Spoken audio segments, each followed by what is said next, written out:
Good afternoon, and thank you all for joining us today. My name is Richard Ghazal, Executive Director of In Defense of Christians. I'm honored to be joined today by a diverse coalition of partner organizations, including our co-host, the Save Armenia organization. We stand together today to draw attention to the ongoing and active persecution and even genocide of Christians in the Middle East, the Caucasus, and North Africa. And more importantly, we demand action. Just in the span of the 20th century, due to persecution and genocide, the population of Christians in the Middle East has plummeted from 20% down to 2% today, and it continues to plummet. This is a catastrophic trend. The sad reality is that Christianity throughout the Middle East now finds itself on the brink of extinction, which sadly may come to fruition in our lifetimes. And with it, a 2,000-year-old Christian heritage would also disappear. This is not a political matter. In fact, it's more than just a humanitarian matter. It's a civilizational question before us. Will we act to stop this trend, or will we stand by and allow, and in many cases even enable, continued crimes against humanity?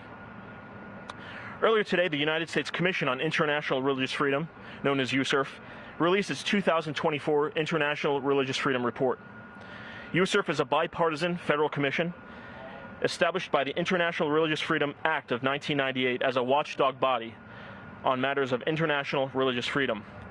USCIRF's annual report provides detailed analysis and policy recommendations to the President of the United States, the State Department, and the U.S. Congress concerning state and non-state violators of international religious freedom. USCIRF recommends the most egregious religious freedom violators be classified as countries of particular concern.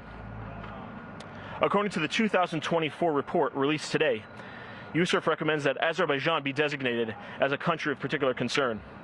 In September 2023, after about 10 months of starving Armenian Christians of Nagorno-Karabakh, Azerbaijan committed ethnic cleansing against 120,000 civilians of the world's oldest Christian nation, expelling them from the land they've called home for thousands of years and creating a humanitarian disaster. As a retired member of the United States Armed Forces and as a grandchild of the Armenian genocide, I'm outraged to know that Azerbaijan is a beneficiary of U.S. military assistance. No active perpetrator of genocide should ever be enabled by American military, money, or weapons. The U.S. must discontinue military aid to Azerbaijan, and the U.S. State Department must heed USCIRF's recommendation. USCIRF has also recommended that Nigeria be designated as a country of particular concern. Today, Nigeria stands as the deadliest place in the world to be a Christian. In 2023, at least 5,000 Christians in Nigeria were killed for their faith at the hands of Fulani militants and Boko Haram, which is ISIS's Nigerian franchise. Christians killed in Nigeria account for over 80% of all religious-based murders of Christians globally. Not only has the Nigerian government failed to respond effectively to the crisis, but its actions have also made a bad situation even worse, answering atrocities with more atrocities. Unfortunately, the U.S. government, and particularly the State Department, has turned a blind eye to this ongoing crisis, culminating last year with a decision to remove Nigeria's designation as a country of particular concern. We stand here today in front of the U.S. Department of State to demand that USCIRF recommendations be acted upon, restore Nigeria's designation as a country of particular concern. At this time, I'm proud to invite my friend Aram Hamparian to the podium. Aram is Executive Director of the Armenian National Committee of America. Aram.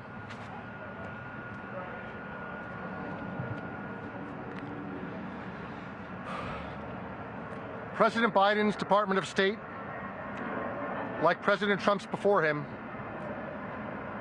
is guilty of complicity in Azerbaijan's genocide of Christian Armenians in Artsakh.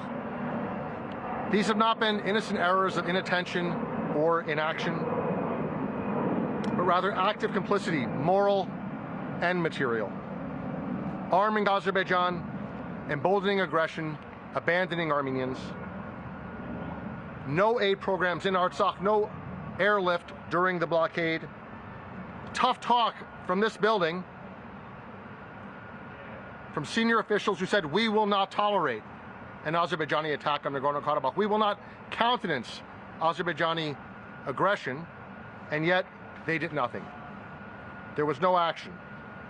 No sanctions even after September's attack, no designation of genocide or even ethnic cleansing, no response to Azerbaijan's ongoing occupation of Armenian land, no pressure for the release of illegally detained Armenian prisoners of war, no investigation into Azerbaijani war crimes, no U.S. resolution at the United Nations to ensure the safe return of Armenians to Artsakh, not a single step to reverse a reversible genocide. Instead, just flowers to the funeral.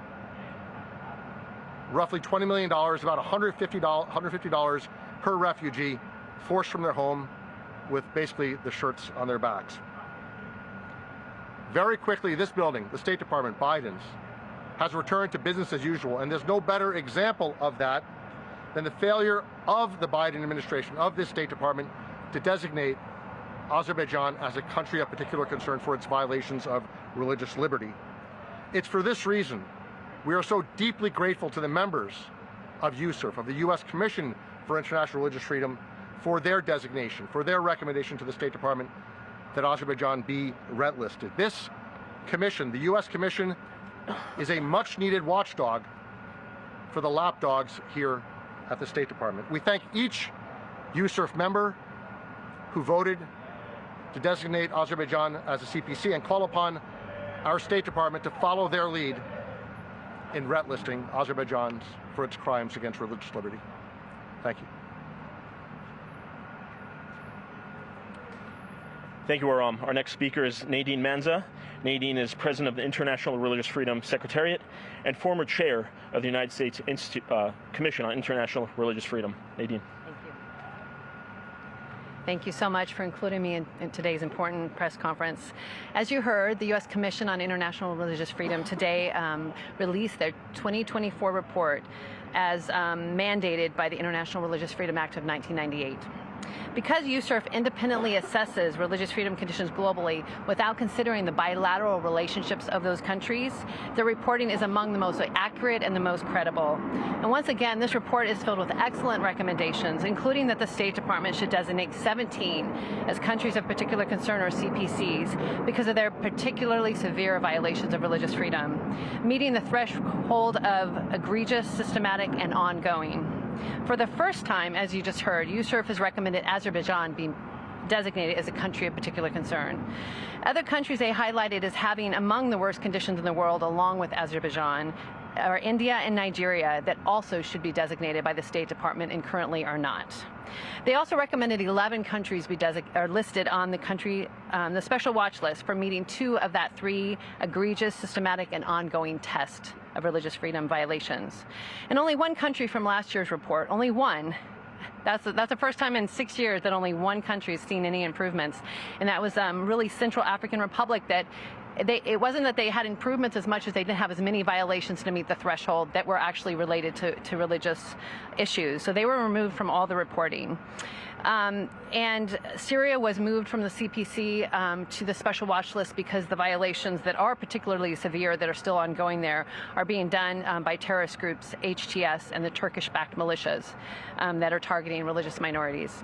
They also added Kyrgyzstan to the special watch list for their worsening conditions.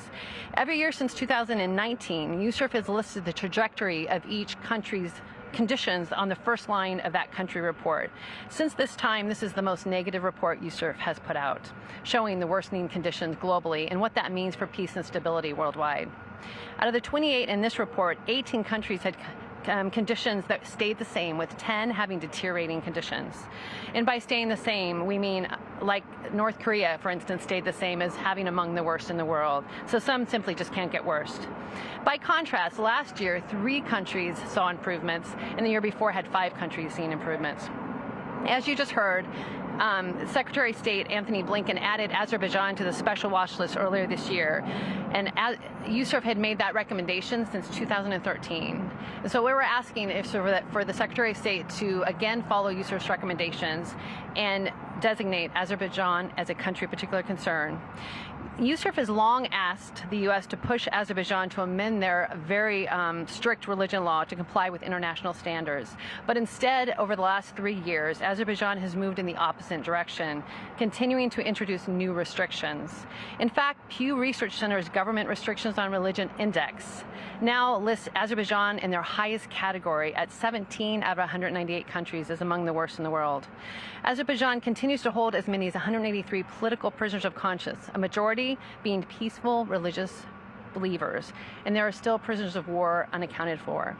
In December, USCIRF reported that, quote, Azerbaijan allegedly continues to commit war crimes and other abuses in the context of its conflict with Armenia over the territory of Nagorno-Karabakh. As you know, in June 2023, the Azerbaijani government turned a partial blockade into a full blockade as the world was silent, then launched a military operation in September, forcing 120,000 Armenian Christians to flee their homeland in an ethnic cleansing in Nagorno-Karabakh. And just this week, Caucasus Heritage Watch released images showing the demolition of St. John's Baptist Church, a 19th century church in Nagorno-Karabakh's Susa area, and the razing of a village known as Kar-in-Tak. Both had significant Armenian heritage now erased. In fact, satellite images show a mosque under construction right over the village that was razed. In February, the International Court of Justice ruled that Azerbaijan must, quote, take all necessary measures to present and punish acts of vandalism and desecration affecting Armenian cultural heritage, including but not limited to churches and other places of worship, monuments, landmarks, cemeteries, and artifacts. We appreciate Secretary Blinken being personally involved in monitoring peace talks with Azerbaijan and Armenia, speaking with both of their leaders, even tweeting about that this week. As Armenia cedes villages on the border to Azerbaijan to further peace talks, it is important that Blinken follow through with his commitment to support a strong and independent Armenia, and to hold Azerbaijan accountable for any future violations of the ceasefire and the continuing violations of religious freedom against Armenians and other minorities inside their own country. Thanks so much. Thank you, Nadine. Next up, we have my friend Sean Nelson, who is legal counsel for international religious freedom at the Alliance Defending Freedom International. Thank you, Rich, and thank you for inviting me to speak. I'm going to be focusing primarily on Nigeria, which is a country that is facing just extreme crises when it comes to religious freedom, when it comes to violence from non-state actors, from terrorists, from the Islamic State West Africa, Boko Haram, from various armed militants that roam throughout the Middle Belt and the North. It's a country where it's one of only 7 countries in the entire world where you can be sentenced to death for committing alleged blasphemy, for sending a WhatsApp message that somebody else doesn't like. You could be stoned to death. You could be taken into prison and sit there for years and years on end. All of these kinds of things are captured in USCIRF's annual report, which I highly recommend that you read, especially the section on Nigeria. USCIRF has been a fantastic champion for religious minorities, for the persecuted within Nigeria for years. For many, many years, they have recommended that Nigeria be counted amongst one of the worst countries in the world, that country of particular concern list, and be designated that way because of the extreme levels of violence and because of much of the discrimination and those blasphemy laws that are there on the books in the 12 northern states there. Back in 2020, right at the end of the previous administration, the State Department did, in fact, designate Nigeria as a country of particular concern. That was a wonderful policy decision. It was something that the people that I speak with in Nigeria, I speak with many, many lawyers, many people who are victims over there, religious leaders, all of them were very happy about that because they said, finally, the international world, the United States, is standing up and saying, this is a real problem. This is really happening. When we say that there are thousands of Christians being killed every single year for their faith, that's the highest recognition that we can have.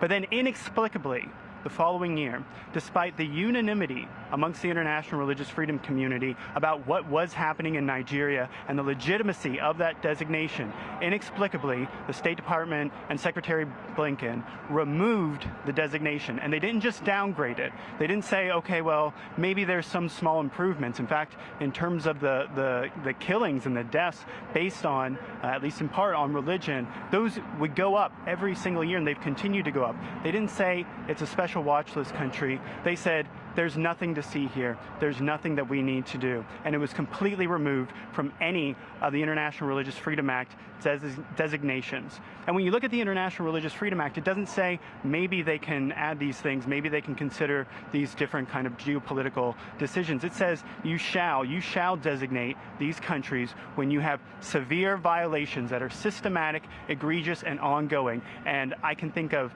a number of countries where that's happening, and one of those countries is definitely Nigeria.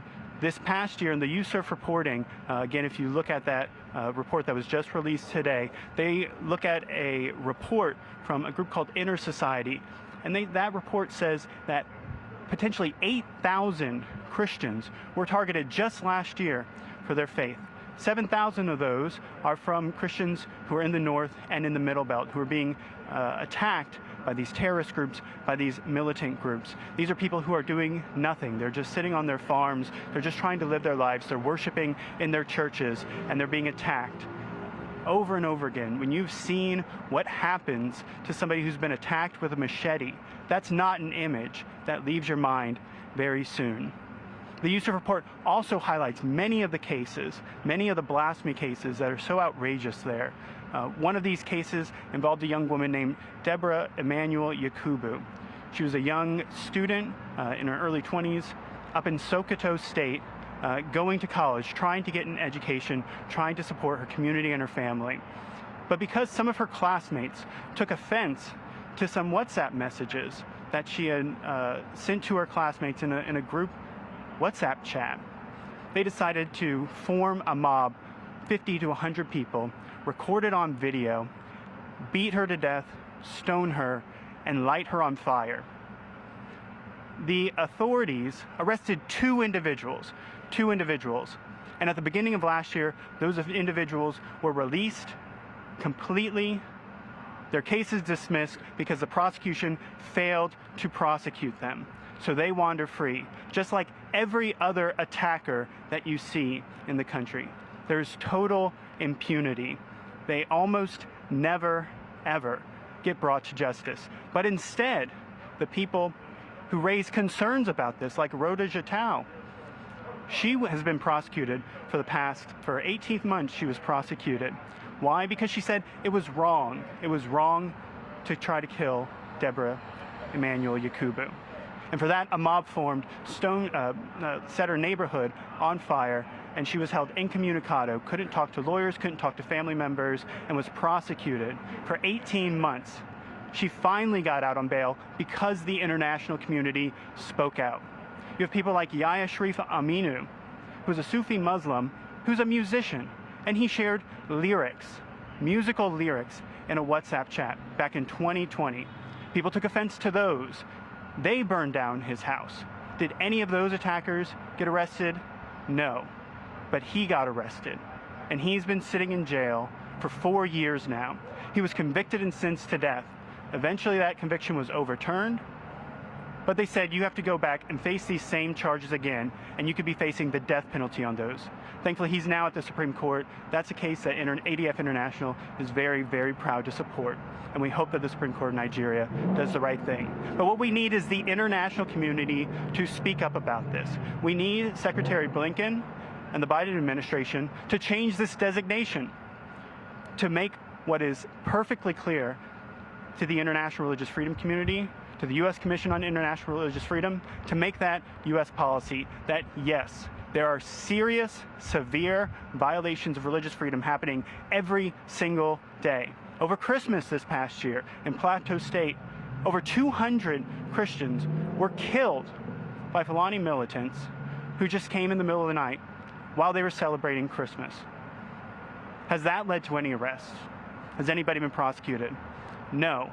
Instead, what's happened is more attacks happen every single week in that community, in Benue, in states all across the north. Right now in Congress, over in the House of Representatives, there's a bill, HRES 82, which would call on the President, call on Secretary of State to designate Nigeria as a country of particular concern, to do everything that it could to make sure that those victims, the prisoners of these blasphemy laws, these accusations, find justice.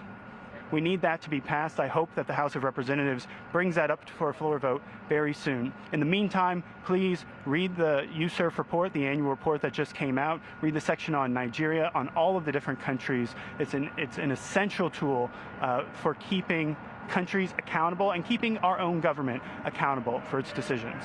Thank you. Thank you, Sean. Next, I'm proud to invite to the podium former member of Congress, member of House of Representatives, and the man responsible for the International Religious Freedom Act of 1998, the legislation that created the U.S. Commission on International Religious Freedom, Mr. Frank Wolf.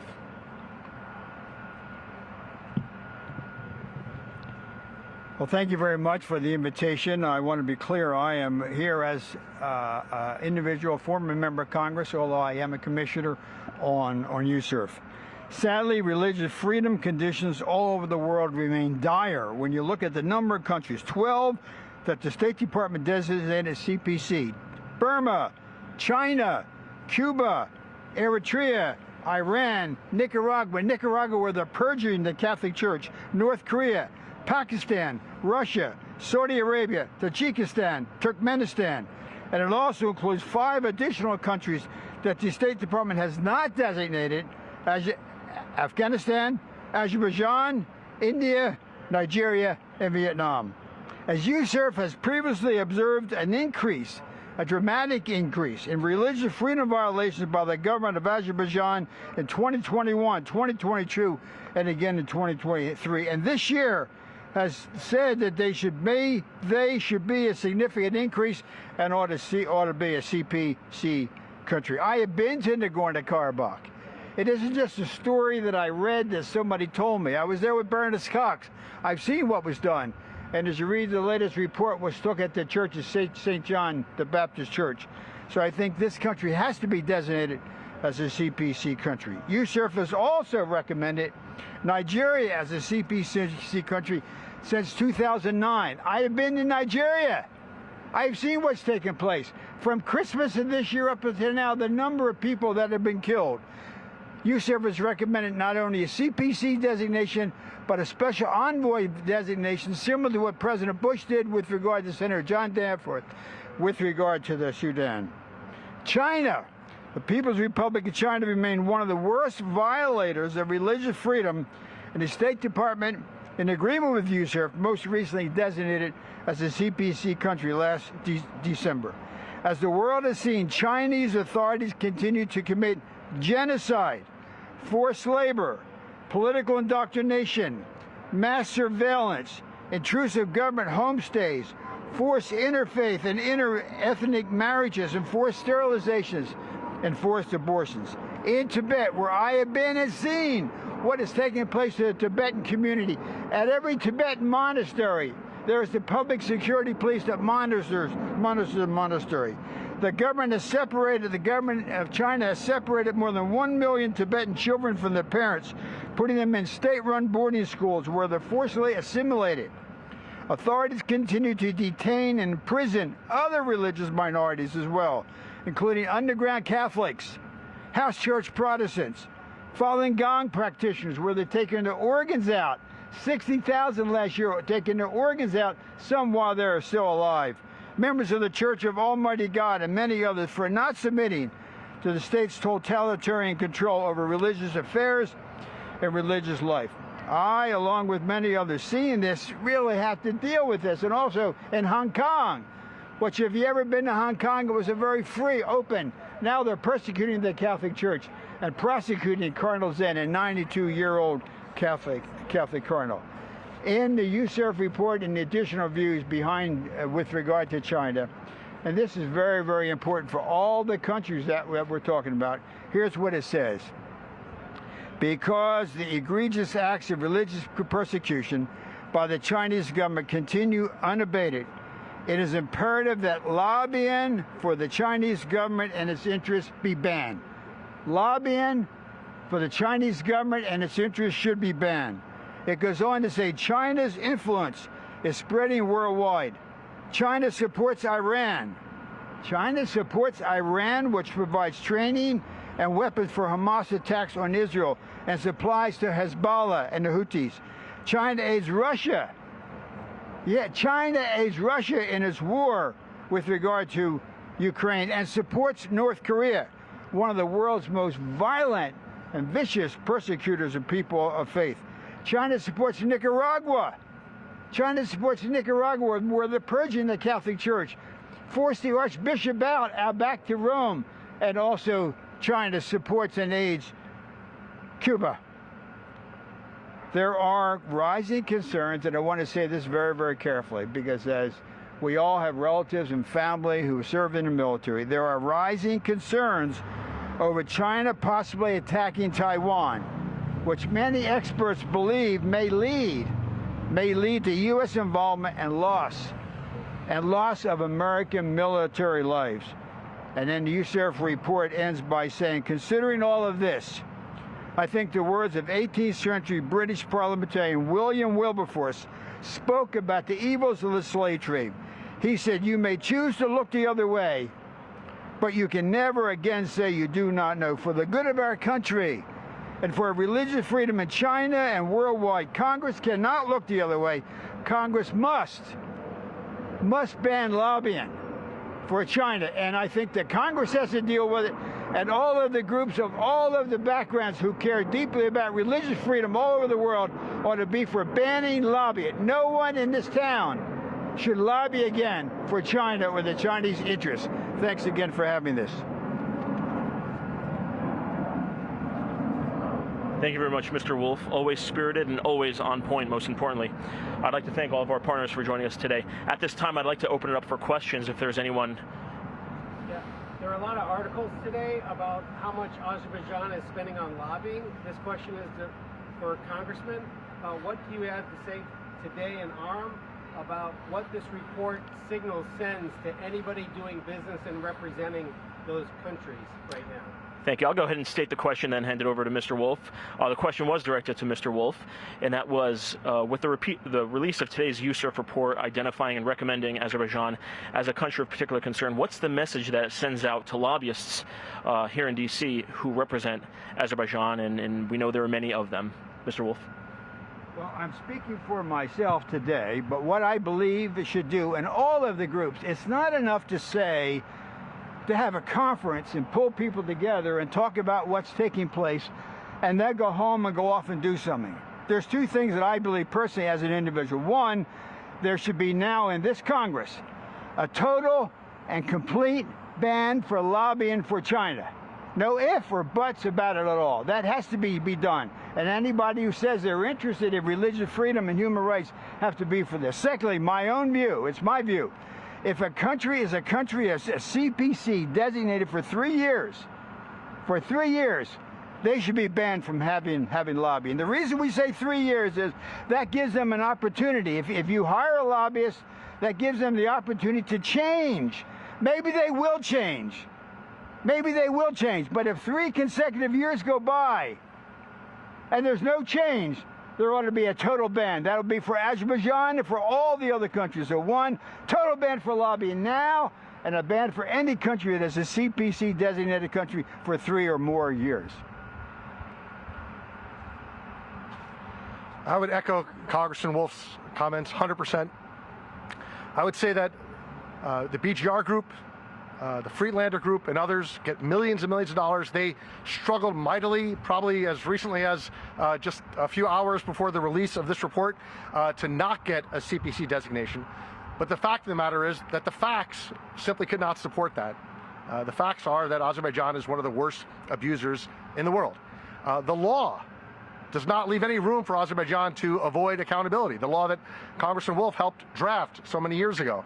So the facts, the law, and the fealty of a majority of the Commission to our American values, our belief in religious freedom, those were insurmountable despite despite the millions and millions of dollars that Azerbaijan poured into affecting the report that was released today, mark my words, they will do everything they can to roll back this report and to prevent the State Department from holding Azerbaijan accountable. It's our work, all of ours, not just Azerbaijan, but China, Saudi Arabia, and all these other countries that are being designated today. It's our job to hold them to account, to not allow foreign money, foreign influence to help bad actors escape accountability here in Washington. I think we have another question. Did Azerbaijan's blockade of Nagorno-Karabakh and the eventual military incursion into Nagorno-Karabakh play a critical role in determining the CPC recommendation to anybody who might know? Thank you. The question was, what role did the last year's blockade and forced starvation of Nagorno-Karabakh, an eventual invasion and an ethnic cleansing of Nagorno-Karabakh by Azerbaijan, what role did that play in today's USCIRF designation?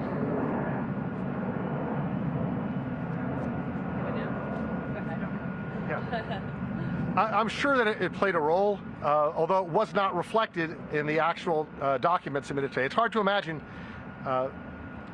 This may be the dissenters to this report, and there were 4 of them, clearly did everything they could to dumb down this report and ultimately to avoid a CPC designation. They failed in avoiding a CPC designation, but it does seem as though they succeeded in some regard to not having the exodus, the forced exodus, the genocide, the ethnic cleansing of 120,000 Armenians mentioned in the actual report, which is, there's a great irony to that, because of the 120,000 people who were forced from their homes and churches and monasteries, every single one is a member of our Armenian apostolic faith. So there was clearly a religious dimension to this.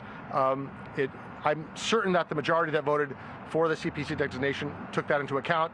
It appears as though the minority, ill-advised, certainly ill-informed, did whatever they could to reduce sort of the indictment, the list of the bill of particulars against Azerbaijan, but I think ultimately they will be held to account.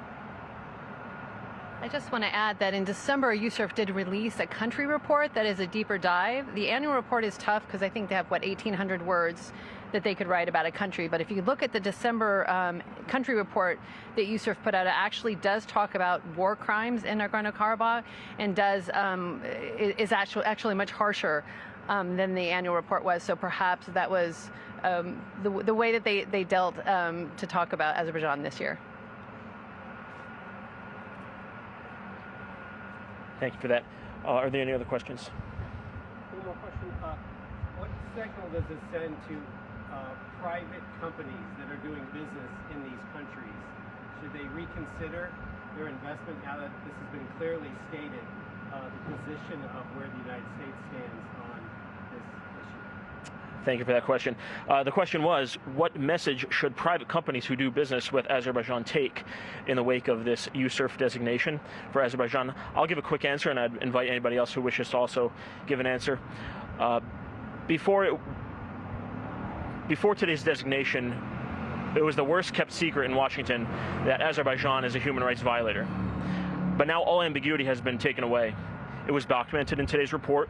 The analysis is clear, and it's unambiguous at this point. The action is now on the State Department to make its determination, but also now private companies, lobbyists, as well as private companies are on notice that they are now doing business with human rights violators, and in fact perpetrators, I would say, perpetrators of genocide. I just want to add that there is so much research that shows a correlation between economic prosperity, peace and stability, and human rights and religious freedom conditions. In countries that have deteriorating conditions, negative religious freedom conditions, you're going to see an economy that's going to reflect that. And so countries, when investors are looking at countries and they see that they're among the worst in the world at violating religious freedom, they should know that there'll be an economic cost with that investment. So that's one of the reasons, another great argument for why countries that are on the line or that are working to improve their conditions should ask for some help, ask for some professionals to come in and help them figure out how they could improve their conditions, things they can do on the ground, laws they can change. This doesn't have to be a one-way deterioration. These countries can all change their conditions by making changes internally and by having people come in and work with their grassroots, building up civil society. There's all sorts of things they could do to help improve their conditions, and at the end of the day, they'll actually have economic increased economic activity will be one of the side effects. The answer is, of course, I'm going to go back to one of the things that I said, but another thing that I didn't cover.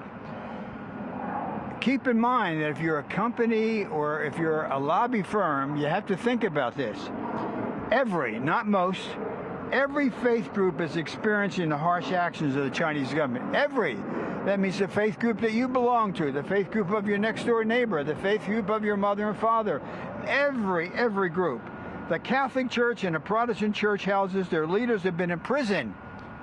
And some have disappeared. I remember there was one Catholic bishop, Congressman Chris Smith gave Holy Communion to him. He was taken away and never seen again.